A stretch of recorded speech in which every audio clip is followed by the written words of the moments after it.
Organizations win championships. A Chicago Bulls podcast with Jason and Dan Bernstein on 312 Sports.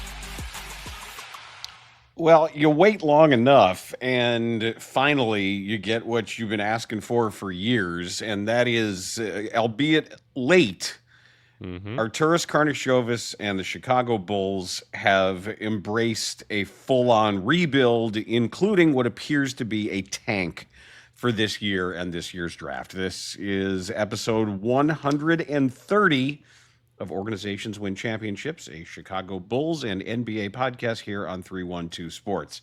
So the latest is Coby White and Mike Conley Jr. as the salary throw-in go to Charlotte for Ousmane Dieng, who had been acquired from the Oklahoma City Thunder. Yep.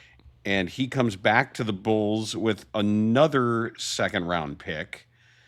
And that is, 5 second-round picks now that they have total that they've acquired? And now they're a team of all guards. Is it 4 or 5? Because the Sarge trade, they got 2.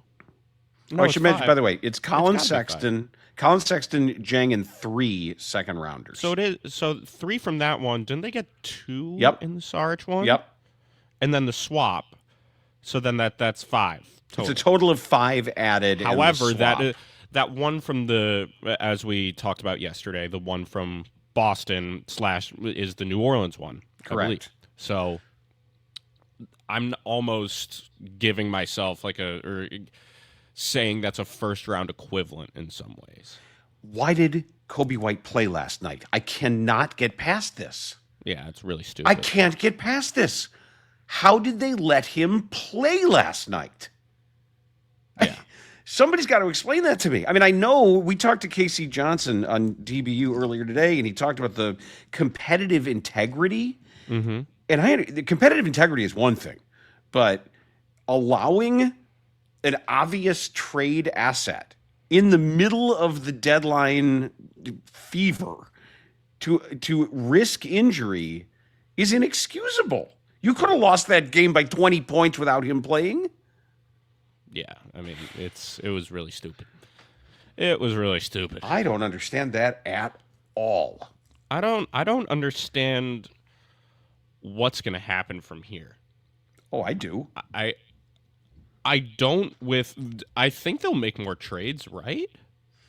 Well, they certainly can, but I think right now, forget this year. Finally, 2 years too late at a minimum.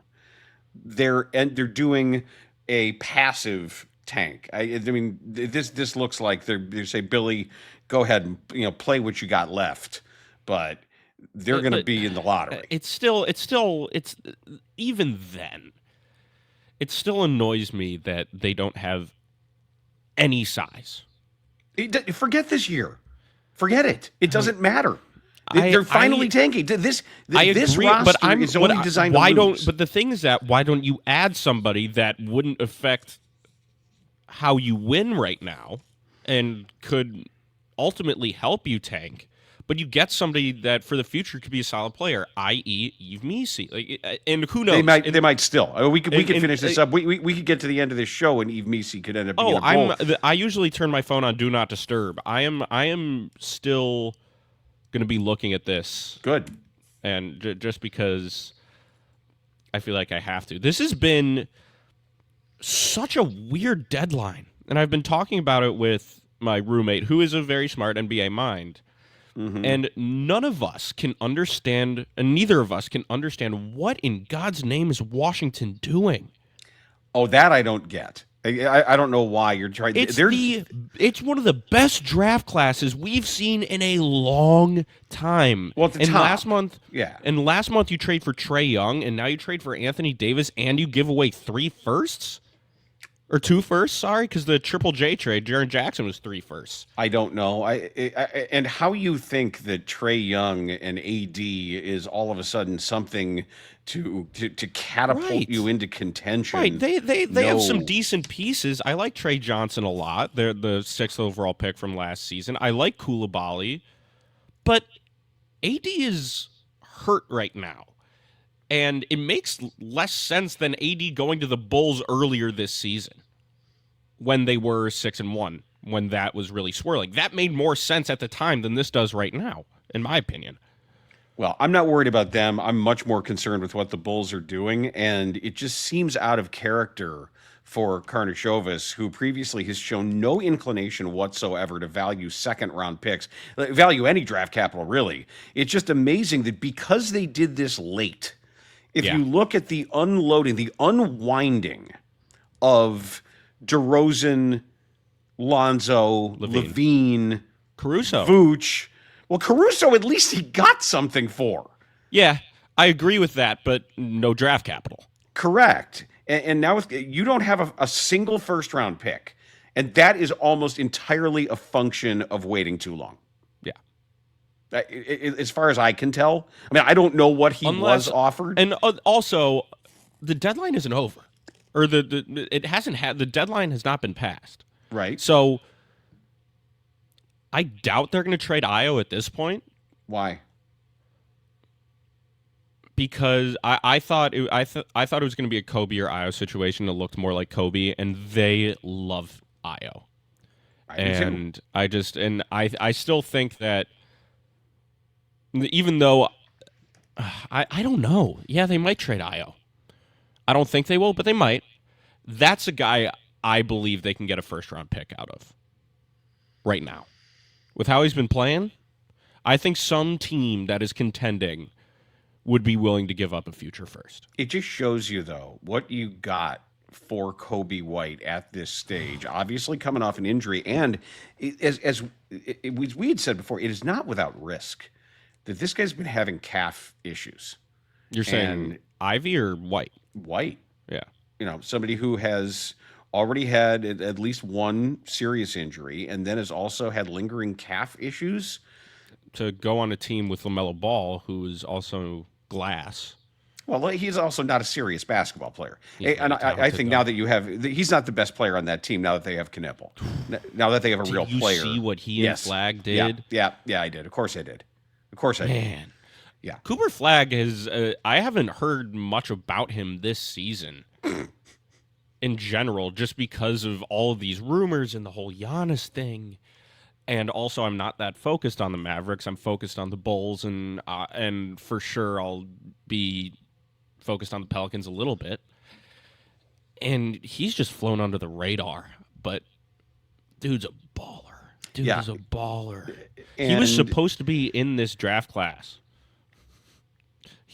He's supposed to be a freshman in college right now. He's supposed to be in this draft class. Imagine that. Well, I'm waiting to see then what the Bulls plan to do with all of this flexibility that they have right now. And I don't know if Anthony Simons is going to stick. Probably not. It looks like Ivy more so. Oh, Ivy's going to stay. Ivy looks to be so. Apparently, as we discussed, their doctors have enough of an idea, enough of some kind of prognosis, looking at whatever's available to them, that they think he can get that step back. Because if he can, then you've got a real player. You've got a part of this core. As of the moment, as it stands right now, your core is, even to use that word, is Giddy. It's Modest. It's Ivy. And Io. Yeah. At the moment, I wouldn't say core. Well, yeah, I guess he's so. A core. Of course, if they keep him, he's a top 6 player on your team, right? But that doesn't necessarily mean core. Would you have included Vooch in the core beforehand? No, but I'm just looking at age and timing. Right.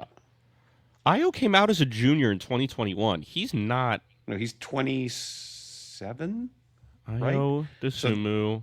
So that's the same age. He's 26. He just turned 26. That's the same age as Simons, and the same age. And how old is Usman Jang? Young. He's young. Okay. So there's your 6'9" guy. I really don't know much about him. Jang is 22. Okay. Jang is 22. All right. So that I don't know much about him. He's Swiss, correct? French.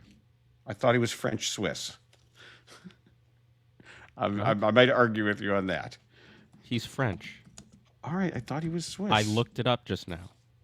Okay. Are you sure? I'm on Wikipedia. All right. Well, then you're right then. All You're right. right. Fine. Yes, he grew up in southwestern France, and he played. You still didn't trust me after that? I wanted to make sure. That Oh my goodness, we had the right guy. Yes, and I have. What, you thought I looked up Gorgie Jang or something? I know it's not Gorgie Jang. I just forgotten 10-7 guy Gorgie Jang for 6 years. Minnesota Timberwolves. I loved his games, and I remember him at Louisville. Ousmane Dieng is 6'9", 185. Yikes. So are Essenge. Yeah, right? And you essentially have somebody who can at least hang out with Essenge and the two of them. Yeah, but Dieng doesn't look like a child, though. No. He doesn't look like a child. And he's played a lot of ball. Yeah. Because he played professionally in France, and he played in New Zealand. So the guy was 11th overall pick he had established himself as a prospect at that point. He's got a ring. So he's got a ring. Okay. So what I'm still confused about is how did it? So the Thunder obviously dealt him to Chicago. What did... the Thunder dealt him to Charlotte. Ah, got it. Okay, I see. This is a flip. They dealt him to Charlotte for Plumlee. Got it. For Plumlee, and that they're going to release Plumlee, I believe. Yeah, I don't know what they're going to do because they traded. The Thunder traded for Jared McCain. Yes, that's what they were doing. Is they were clearing space for Jared McCain. Okay, I see. I don't know, but I don't understand the Collin Sexton part of it. I don't at all. Because that's another guy who's 27, right? Sexton, I think Ivy is the only one of those three that I think that the Bulls are buying into. And Sexton is also an expiring deal. Let's see if I doubt he'd be restricted as well. He's been around the block now. No, Ivy is restricted. But that I know. So now you've got a situation where, at long last, the Bulls will be way under the cap, way under the apron, and they can definitely be a catalyst in restricted free agency. Mm-hmm. Oh, they could try to lure some guys out of there. There's no question. Out of wherever. So as far as the restricted free agents that I've seen, the names that keep coming up, you've got Duren. You've got Jalen Duren, who we've loved all-star for a long time. All-star. And it's an all-star, yeah. By the way, Ayo Dosunmu has just been listed as questionable versus the Raptors. He came out of the Bucks game with quote-unquote knee soreness. But I don't. Why did Coby White play? Well, let's talk about this for a second. This feels like a live radio moment. That might be a phantom. Of course it might. But if you were willing to do that, you should have done it yesterday. Someone's got to ask that. I mean, is that a mistake? Are they going to say, well, we didn't intend to trade him, but then that's what we asked for, and we had to make this move to get Collin Sexton and Ousmane Dieng? Come on. I don't know that I quite get it. But the fact is that they are the names of the people that they're looking at, they could be looking at. Let me just finish the thought about restricted free agency. You've got Duren, as I mentioned. You've got Tari Eason that they've been hot on for a while. Mm-hmm. Benedict Mathurin is That's restricted. Who I've seen a lot in talks with Ayo, which again, don't understand. And why the hell would the Pacers need a player like that right now when they suck? And then you've got when Halliburton comes back, they're going to be good. Sure, but Walker Kessler's a possibility too, also restricted and maybe more replaceable on a Jazz team that has to be reallocating a lot of their future money at the moment. Yeah.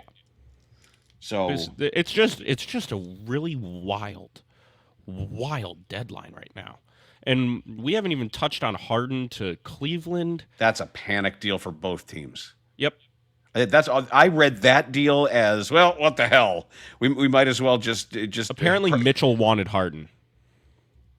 Okay. Fine. Yeah. But you got to play a little slower. Harden isn't going to play a game where you're racing up and down the floor. He's not playing that. So that's a pace issue now. And maybe he's willing. Maybe Harden is just going to be able to go back to what he like in Brooklyn. I'm just trying to imagine. There's been different iterations of Harden where he's found ways to raise or lower certain aspects of his game, push things to the forefront and things to the back burner, depending on what they want. I don't know. That seemed like a panic move. It's all just really weird to me right now. Why didn't they do this earlier? Like, this is all we were asking for 2 years. Yep. For 2 years, saying this build is over. It's not going anywhere. Instead of being fooled by small sample sizes, try to position yourself to have more assets and more flexibility. Yeah. And now they're kind of in between, deciding to do this at a minimum of a year too late. Okay. Have at it. Yeah. Without their draft pick. Maybe there's another move in here that's going to net them. How do they not come up with at least a first? I thought when all was said and done, when the dust settles on this deadline. Well, it hasn't yet. All right, let's. I know. Take a deep breath. All right. Okay. Take a deep breath. Do I have faith in them? No. Not at all. Well, but now I have to take another deep breath. That's not fair. Take another deep breath then. Okay. It's not over yet.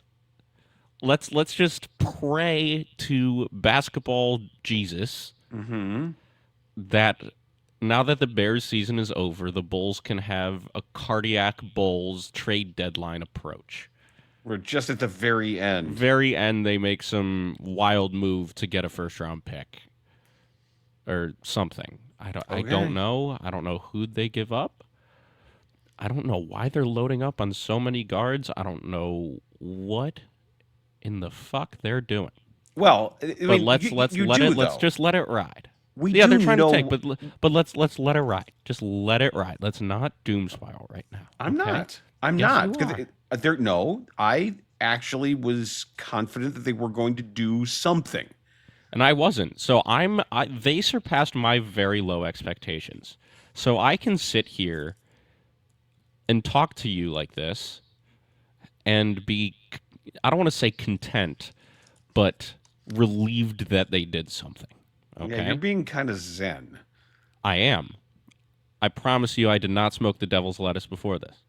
Let me ask you this. Yes. Right now, as currently constructed, how many games are left? 30?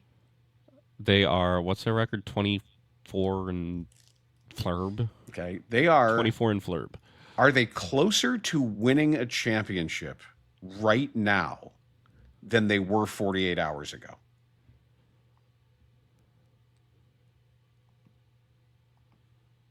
Yeah. Answer that honestly. Yeah. Yeah. I think so.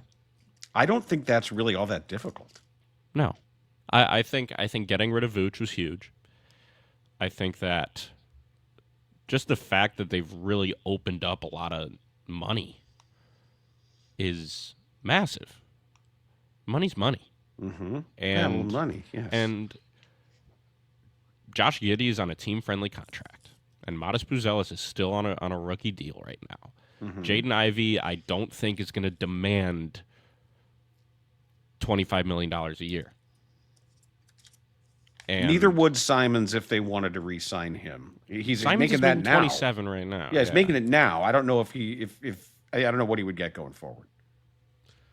So I think it's really unfair to judge everything as a whole and what they're going to do in the future when signs are pointing to the fact that they're not done yet. And I believe Casey also said that even after the deadline, they're still going to be figuring stuff out and doing whatever. I don't know if that's releasing guys. I don't know if that's calling up the entire G League roster. I don't know if that's buyouts for whomever, although I don't think anybody is. But let's just let it ride. Or they could come out right now and at 2:00 tomorrow trade for Zion Williamson. Would that get them closer to a championship? Oh God, I don't even know. I can't even think right now if they were going to try to build around him and talk about trusting your doctors. And I was also thinking about the fact that their success, what they pulled off with Lonzo Ball, may give them a lot of trust in their medical team. Yeah, that's true. That there have been a lot of injuries this year, but that Lonzo thing was really cool, and they traded him for a dude who he's been better than I thought he would be, considering his start to the season. Is he in that car? Okoro's pretty young. Yeah, I mean, potentially, sure, because he doesn't. You always have to have guys who don't need the ball, right? I don't know that he's a starter on a good team, no, but he's certainly a contributor on a good team. He's arguably, I think, probably their best individual defensive player. Yeah, I would say so. Which is not saying much, but if you had to pick, one guy, it's either Okoro or Io or Patrick. Yeah, it's not Patrick. Patrick has some moments where you're like, how the hell did he do that? And that's his whole life, though. He's always going to have those moments. I would love to see his name on a Shams Charania tweet in the next 24 hours. And maybe he'd be a guy who, with a change of scenery, could find a landing spot and find people to maybe shock to the system. I was going to say a coach to kick him in the ass about how hard you have to play because he's the guy as a 6'8" forward who can shoot 40% from three. He'll be in the league a long, long, long time. I don't trust him as a building block. No, we've seen enough. I'm done. No. I'm done. And it takes a lot for me to admit that I'm done. Yeah. We'll see what happens. I think he would. I think he needs a coach to kick him in the nuts and say, "Let's go." And I'm a little. I'm excited to see how Vooch works with Missoula a little bit because he's a bit of a firecracker sometimes, or all the time. And so if Vooch doesn't try on defense, well, Missoula ain't gonna be happy. How do you know? I mean, it's for Vooch. It really isn't an effort issue. It's a lead foot issue. That if they play anything other than drop defense, I mean, I don't really know. But they have Keita back there as well. If they want to run a too big lineup, he's kind of just replacing Al Horford. He can't. That's shoot the way like I Horford, saw it. Though. Huh? He can't shoot like Horford can. What is Vooch shooting from three this year? He's 35% career, right? I think Horford's slightly above that. Maybe I'm wrong, but Horford has that higher release. Horford is able to get his shot. Are you really comparing their releases? I'm just saying that's who he's replacing this season.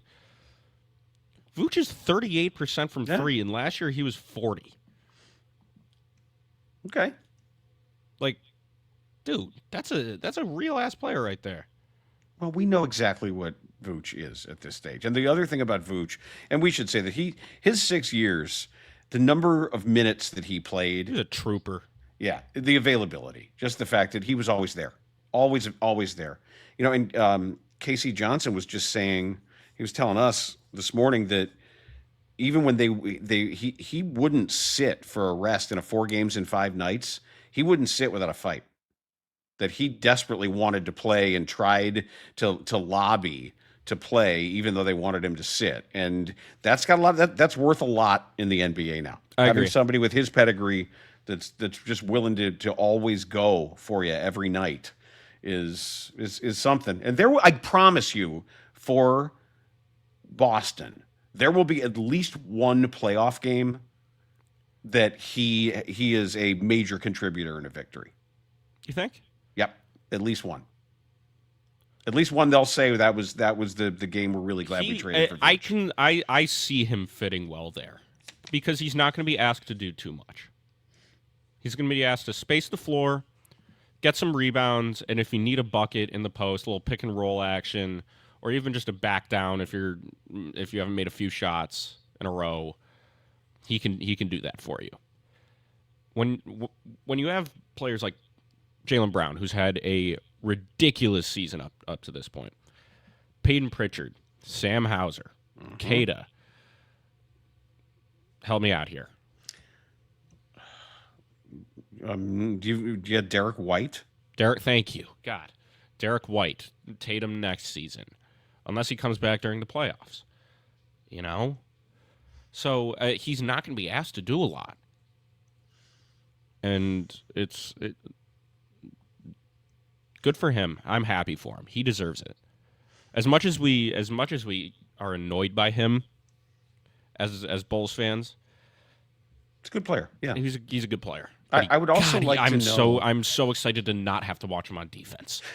I would like to know the conversations that occurred internally, because we've always operated with the sense that this idea of the Bulls as dinner theater, with the Bulls as medieval times, that it was always about being good enough to entertain, being competitive enough to keep the people coming in and keep everything entertained. I wonder at what point that AK had to go to Michael Reinsdorf and say, people are going to have to sit through. This might be a 2-year tank. Could be. This is not going to be a quick Utah tournament. is expected to waive Lonzo Ball. Okay. So, is that it for him? Well, I don't want him back here. I know. I'm just Yeah, saying. it probably is it. I mean, we thought it might be. That when we saw what he was when he came back, we celebrated the fact that he was able to return, and then we knew that was probably just not somebody who was going to stick around. Like if people didn't know that was Lonzo Ball, if it was just if they were just watching a tryout, it wouldn't even be a guy. It would be a guy who would say, "Well, that guy's playing sort of oddly. What is he doing?" And I would be surprised, looking at with every season's influx of new springy talent that keeps coming into this league, it would surprise me if he wanted to do that work, because he's not going to go play in the G League. Nor should he. Nor should he risk anything in the G League. He's No. made money. Yeah, and it's probably more important that he's able to live a normal off-court, orthopedic existence, I guess, at this point. It's just amazing how little the Bulls got because so much kind of died on the vine. What I will say is already during this deadline, they are a much better defensive team. Well, that wasn't hard. No, but they are. And Herter isn't a bad defender, but he's not great. And if they keep Simons, he's really committed to play defense for Boston this year. He got better. I don't know how much of that is Missoula, but he got better. Ivy's so quick, man. He was. Okay. They had to make that trade knowing the risk with Ivy. And the doctors had to okay it and say, we think he's good. Mm-hmm. So I'm gonna trust it right now. I'm gonna trust it until I can't. It would be very interesting to know how AK sold this to his boss. He must have job security just out the Michael? Yeah.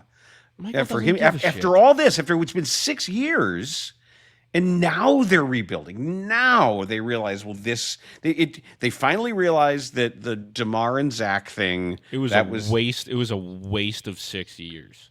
Well, they had that one half of 1 year, and then Lonzo got hurt, and that was it. 2022, they had one half of 1 year that was really fun, and we started. That was things. So fun. Yep. That was awesome. We started to think that, wait a second, but that's really this all peaked and it was so delicately constructed, needing not just Lonzo Ball, but again, that's what started the pattern of no rim protection and no rim runner. That because of the commitment to Vooch, they never ever in 6 years, like if they were to make a move for Yves Missi, they've never had that guy that other teams have two of. And they still don't have that. Or even if it's just a minor trade. Even if they, I'm going to mention his name again. If they, Carlo Maktovic, if the Pelicans are willing to let him go for a bag of chips. You are not giving up on Carlo Maktovic, and I never will. Okay. You see him a lot. I see him a lot. He's a good rim protector. He runs really well, and he can fly. You don't expect it because he's just this European dude with a beard and comb and slick back hair. What? I didn't hear you. I was surprised that Goga Batadze didn't move in this deadline, or hasn't yet. That's not the type of guy the Bulls need, though. He's slow as well. He's just huge. Yeah, I know, but that's like those. He's like Jay Huff, except he looks like Jesus. Dude, but, Jay Huff is I like Jay Huff. All those reverse dunks. Yes. Well, he's had a career against the Bulls alone. He should just want to play the Bulls all the time. Yeah, we were saying last week, don't sleep on the Pacers, and yep, that's what you're gonna get. So, okay, what, 3 of their 12 wins are against the Bulls? Is that right? Whatever it is, yeah. Yeah, I think so. Yeah. I hope that you're right, that we are just waiting on something else that is going to make some of this make a little bit more sense. But I'm not sure. I am not sure. I think that if they trade Io just because, that wouldn't make sense. But you're right. If your goal is now, you've got to get a first rounder somewhere. Maybe a first rounder in next year's draft. Io's your only way to do that. Oh, if you package him with another guy, maybe. Either way, these deals are made around the one person that you want. When you say packaging, you can't add up. You can't just add up guys. Well, again, it's going to come down to salaries. But boy, now they got nothing committed to next year. I don't even know has Spot Rack kept up with everything. Oh, of course it has. Yeah, that's what I've been looking at this whole time for contract info. Okay, I'm just making sure, because you start looking at what the cleared decks actually look like. They have a clean slate next year. That's amazing. Except for Gideon Modis and Patrick, and whatever. They have a lot of room to mess around next season. Well, that's also room to make mistakes. That's also room to get impatient. That's also room to say, hey, we didn't get number one or number two. At least it's change. Yeah, at least it's change. That's true, but we can't over-celebrate the fact that it's something, and I don't want to over-celebrate it, because if you're keeping this regime around, are they going to be here 10 years?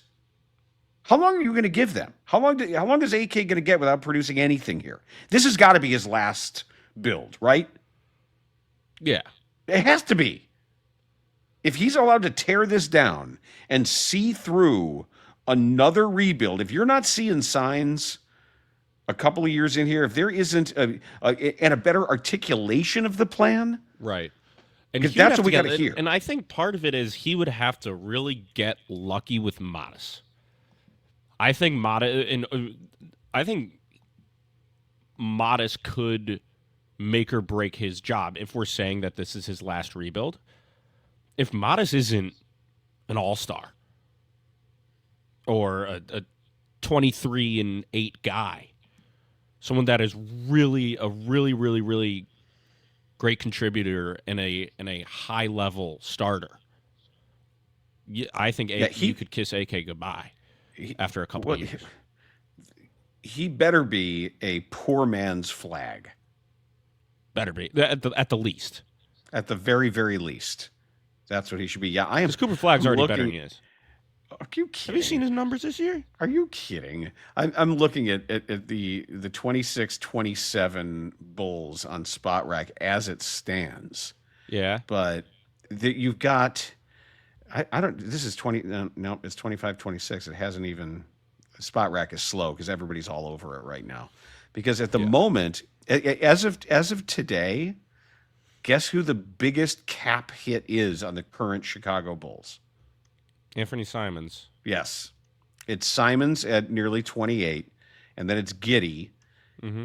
Then you got Sexton, Zach Collins, and his future's up in the air because we don't know how bad this toe injury is. So we don't know what that's going to necessitate. Forget Patrick in there? No, Patrick's only at 19. Yeah, but isn't Sexton at 17? All right, here I have next year's now. They have 8 players under contract for 26-27. Yeah. This is amazing. As it stands at the moment, Giddey. You've got Giddey, Patrick, Okoro at 11. Wow, Jalen that's not a bad deal Smith. at all. Jalen Smith is only 26. He's at 9. 9 million? 9 million, 9.4, yeah. Trey Jones at 8. Modest at 5.7, Asenge at 5.7, and then Julian Phillips at a conditional 2.4. But there are cap holds for 26-27. And Anthony Simons has an enormous cap hold of $41 million. Jaden Ivey's cap hold is 30. Collin Sexton's is 28. So these are... if they don't want to hold that cap, and just make them unrestricted free agents.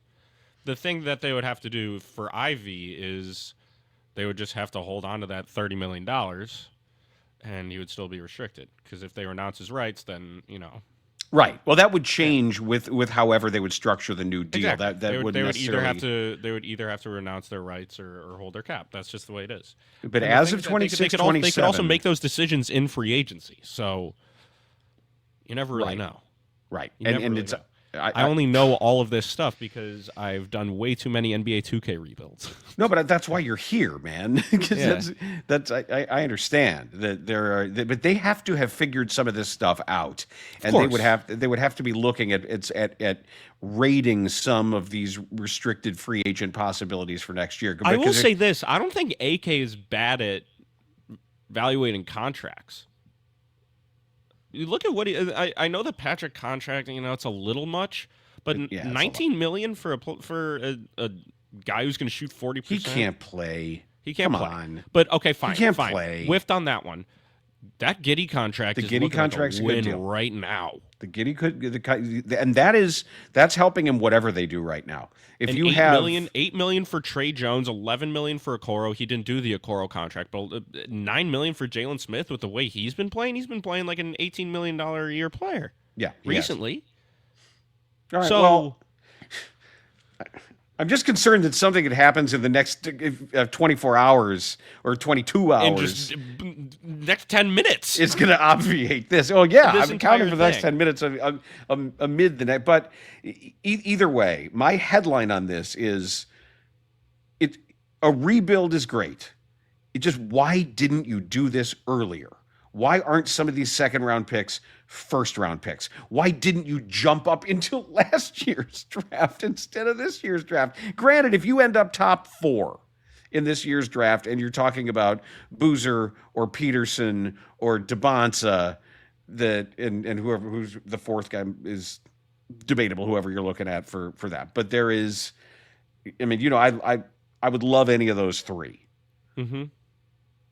But I'm not counting on it, and I don't know how much. Knowing the Bulls, they'll surprise us by coming together and winning games with guys who aren't going to be here next year. Because Billy will coach them up and get them out there trying against a bunch of other confused teams. I know. That's what Billy does. I know. But I can't believe Coby White. I can't believe you traded a guy who played last night. I can't believe that. How did that happen? It's really stupid. That's really, really stupid. Well, they got away with it. Let's see if Io plays tonight. They got away with it. All right, let's do the showdown before we have to redo this whole show anyway.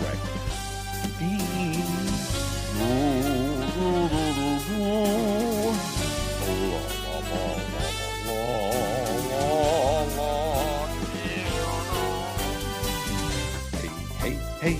All right, you go first. Okay, mine's very simple. Is it? Yes, but I'm too busy listening to music. I know. Right. You're too entertained. Who is the Chicago Bulls leader in bench points since the 2019-2020 season? The Chicago Bulls leader in total bench scoring since 2019-2020. I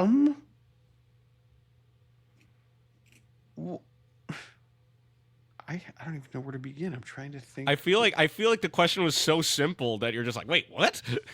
Yeah, that's sort of where I am. I overwhelmed you and underwhelmed you at the same time. All right.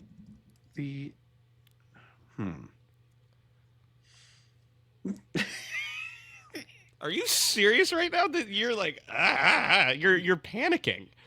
I'm just. Is it Io? Nope. It's not. No, it is not. Is this a trick question somehow? Not at all. Are you sure? Yeah. It's not a trick. There's an answer. All right. I thought maybe you had tricked me somehow into something here. Is it?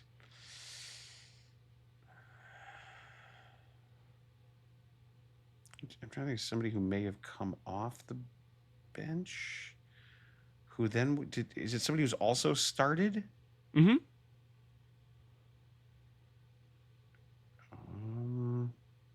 Is it Coby? It is Coby White. Okay. It's Coby White. Yep. I thought you were going to say Patrick, but no, he doesn't Coby White. score enough. No. Okay. So yeah. All right. That I get. Yeah. I wanted to keep it simple this time. I got it. Yeah, you got it. Yay. All right, you go. I go. Hold on. I got to find it. I have it. I promise you. Wait, no, I here. Okay, here it is. There are 4 players since 2023 who have at least 14 games of 5 or more blocked shots. You've got one overall leader who has 3 times number one. Wembanyama's number 1. Wembanyama, guess how many 5 block games he has in his 50. career? 43. Whoa.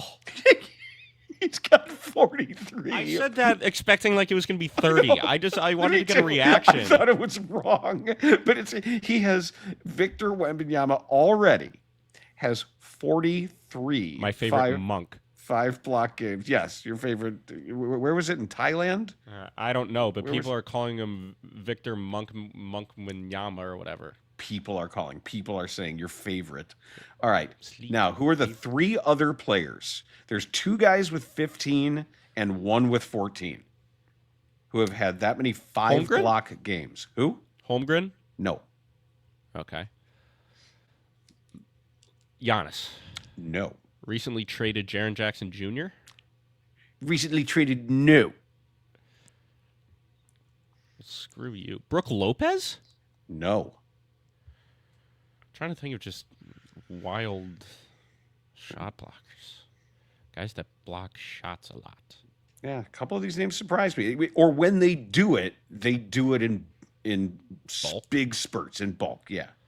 What, like Porzingis? Nope. Clint Capella? Nope. You said since 2023. Mm-hmm. 15, and 14. 15. For these Wembanyama has 43. And Wembanyama's That's like a got 43. LeBron stat type thing. Yeah.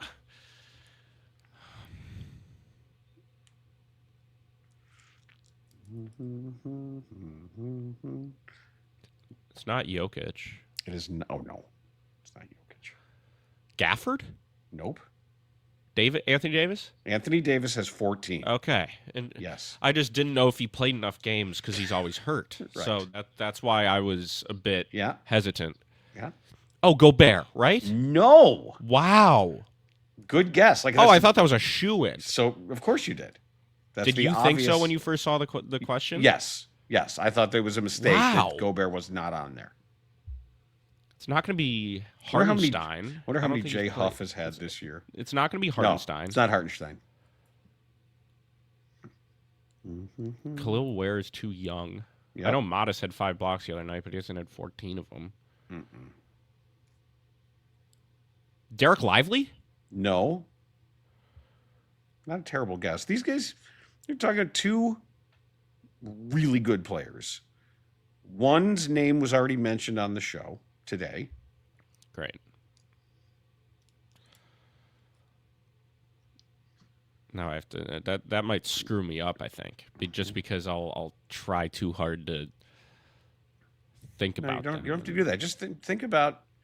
One guy's also had some injury issues. Not Umisi, is it? It's not. It's not. It's not. Definitely not Carlo Matkovic. No. People find someone in your life who loves you as much as Jason Bernstein loves Carlo Matkovic. Yes. Oh, Duran? Oh, no. Oh, damn it. Same part of the discussion, though. Oh, restricted free agent talk. Mm-hmm. Guys that are restricted. Somebody the Bulls could target for next year. Kessler? Yup. Walker Kessler is one of those with 15. That makes sense. And the other one? I'll try. I must. Almost. Claxton? Nope. Okay. This guy is famous for... Not famous, but he's got a fascinating hobby. It has been discussed before. I think I have it. I could be wrong. Is it Miles Turner and his Legos? Yes. Bang. Yes. Miles Turner also has 15 games of 5 or more blocks. There you go. Wembanyama, Kessler, Turner, and Davis. And yes. Wemby has 43? Yeah, I know. And Miles Turner is known for constructing complicated Lego sets. But Wemby has also been hurt multiple times. Yeah, he missed like half his season. And he already, yes. But remember, it's like a lot of his blocks, he's just there. Yeah, but there are a couple where he's not there, and he takes one step and he's there. I know. From the free throw line. Yep. All right, let's wrap it because we may have to pop on tomorrow if the Bulls do something if the Bulls else make a crazy trade, we very much might have to do another emergency one, which means you get 3 straight days of us. Nobody wants I'm that, sorry. I don't think. And by the way, thank you for. I went into the garage and I went through the bag with all of your old jerseys in it. I had to find something that didn't say Bernstein on the back. I wore this to the Blackhawks game. Mom and I went to the Hawks game. I know you guys on Monday night for Pride Night, and I wanted to wear a hockey jersey, and this fits me perfectly. Why didn't? Oh, that's why you didn't wear your jersey that said Bernstein on it. I don't want my name on the back. Someone's gonna come up and hit me over the head with a thing of nachos. I don't want that. Did anybody come up to you at the Hawks game? No, one guy was walking, and one guy, several people did, but they just recognized me because they knew what I looked like. One guy from across the concourse yelled, "River Dogs!" So I just gave him the fist in the air. But he was a big River Dogs fan, I guess. All right. All right. Get back to your work. Go write your piece for your paper. Oh, I'm already done with it. Oh. Well, how can you be? Because I'm going to keep updating it as things go on. Oh, on the website. Uh-huh. You can just I can go back and edit. Oh, good. And change. And so I just have right now where I discuss some of the trades. I didn't even talk about the Harden one because I really just don't give a shit about it. And by the way, the Washington Post sucks. And for them to do what they did today is it hurts the heart of any journalist. I don't know if you had been talking about that in any journalism classes or at the Hullabaloo, or if the Hullabaloo has issued any kind of statement about it. But what Jeff Bezos did to the Washington Post today was borderline criminal. How many layoffs did they have? They fired the entire sports department, and people who are working in Ukraine in a war zone, working without power, working without heat. We're told you no longer work for the Washington Post, you're fired, and we're left just in the middle of Kiev and in the middle of other countries. International reporters just let go immediately, only so billionaires can not have people know what they're trying to do to unravel society for their own gain. So it sucks, and I didn't want to go today without saying that. I'll say more tomorrow. But that has been Organizations Win Championships, episode 130. Organizations Win Championships, a Chicago Bulls podcast with Jason and Dan Bernstein on 312 Sports.